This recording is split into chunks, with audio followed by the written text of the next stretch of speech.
Hello, and welcome. Today is the day we all know as April Fool's Day, aka the day most YouTubers quit their jobs.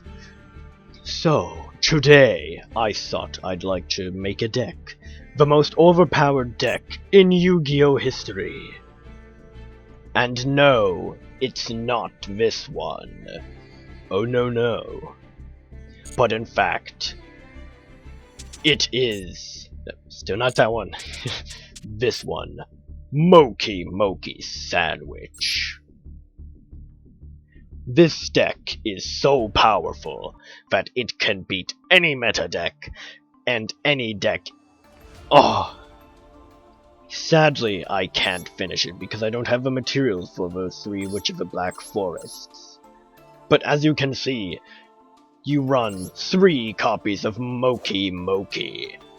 Because without Moki, this deck could be considered trash. Then you run a whole single copy of Dark Magician, Royal Finish Special Picture. Yes, this card won't be the card that carries your deck. It's just here to get out a bigger, better card. Next you have Cyberstein. Cyberstein is here so that you can special summon your fusion monsters by paying the lovely fee of 5,000 life points. Overpowered, you may say? That's exactly what you'll say. Then you run 3 copies of Sangan. That's right, you run 3 because Sangan is overpowered and OP. If this card is sent from the field to the graveyard, add 1 monster with 1,500 or less attack points from your deck to your hand. But you cannot activate cards or effects of the cards with that name for the rest of the turn. Overpowered.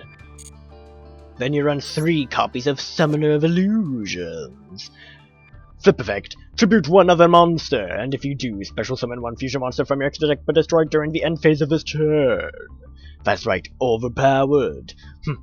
But not as powerful as the next card, which is the Dark Hex Sealed Fusion.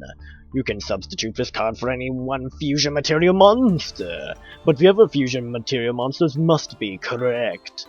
You can tribute 1 fusion material monster on the field, including this card. Special summon 1 corresponding Dark Fusion monster from your extra deck. Really powerful, but still, there's better cards to come. Witch of the Black Forest, as I mentioned earlier, is overpowered and for some reason expensive. Sangan has the exact same effect, but for some reason she's super rare. If this card is sent from the field to the graveyard, add 1 monster with 1,500 less defense points from your deck to your hand, but you cannot activate cards or effects that have the same name for the rest of the turn. You can only activate once per turn. I know I might have read that fast, but here's the effect. Oh, powerful. But here is the boss monster of the main deck, Dark Magician Knight. Oh, he cannot be normal summoned or set, and must be special summoned with Knight's title, and cannot be special summoned by any other ways. And here's why we run it. When this card is special summoned, target 1 card on the field. Destroy that target. Some may say that card is more powerful than Mirror Jade. Maybe even the sprites. I say, yes it is. The next card we run is 3 copies of Polymerization. Because we need it in the deck. Then you run 3 copies of Fusion Sage, so that you can add 1 Polymerization from your deck to your hand. And the best part is, it's not once per turn, no! Then you run 1 Knight's Title, oh! Tribute 1 face-up Dark Magician, special summon 1 Dark Magician Knight from your hand, deck, or graveyard. Another reason why we're playing Dark Magician is to use Knight's Title to go into Dark Magician Knight by the effect of Knight's Title. I'm crazy, I know!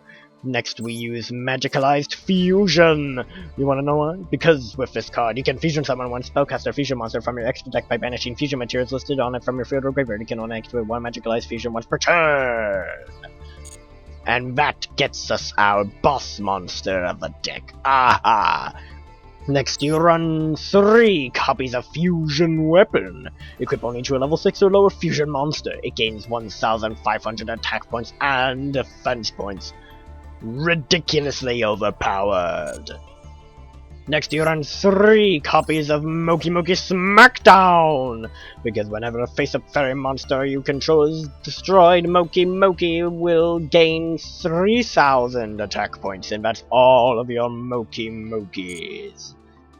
Next, we have Mispolymerization, so that if your opponents get any of those pesky fusion monsters out, you can send them right back to their extra decks. I know I'm evil. Next, you have Fists of the Unrivaled Tenyi. When a spell or trap card or monster effect is activated while you control a face-up non-effect monster, negate the effect. Negate the activation. If this set card you control is destroyed by your opponent's card, you can special summon 1 non-effect monster from your extra deck. Oh, it's so powerful. It can special summon your boss monster. Then you run 3 copies of... Sorry. 2 copies of Skill Drain. I forgot the little number 2 here. Sadly, Skill Drain will be limited to 1 very soon. Oh, for horror.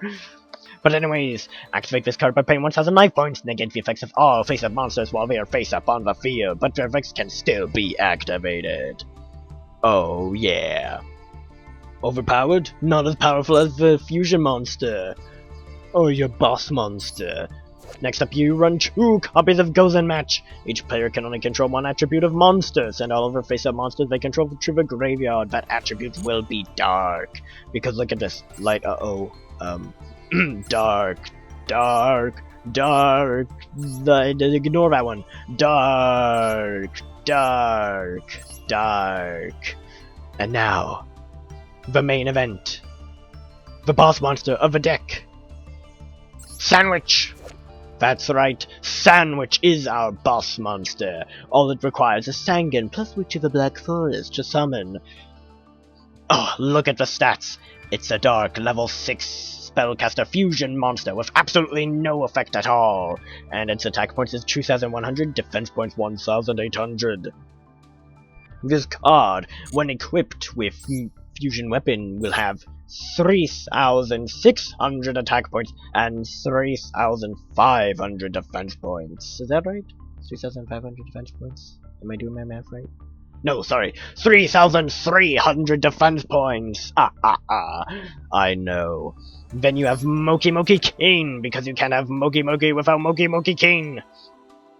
This card's stats are equally amazing, but not as good as our boss monster Sandwich. It's a light, level 6, attack points 300, defense points 100, meaning if it's equipped with Fusion Weapon, its attack points is 1,800 and defense points 1,600. It's also Fairy Fusion with an effect. Its materials are Moki Moki Moki Moki Moki Moki. When this card is removed from the field, you can special summon as many Moki Moki as possible from your graveyard.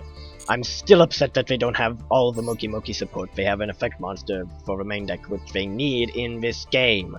I want to make Moki Moki OTK, but for now we have Sandwich Moki Moki.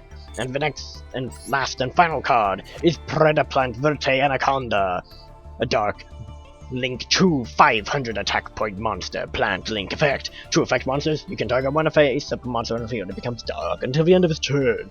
You can pay 2,000 life points and send 1 fusion or polymerization normal or quickly spell card from your deck to the graveyard. This effect becomes that spell's effect when that card is activated. Also, you cannot special summon a monster.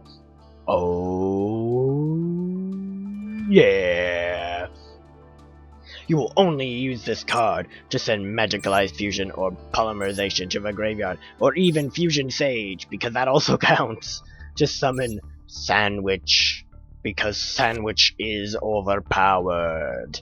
Now, for the main event. There is no main event. I lied about the main event. Ha ha ha ha. I hope you enjoyed watching the most overpowered deck build in the history of Yu-Gi-Oh! If you use this deck, I guarantee you will win. And when I mean you will win, you will win.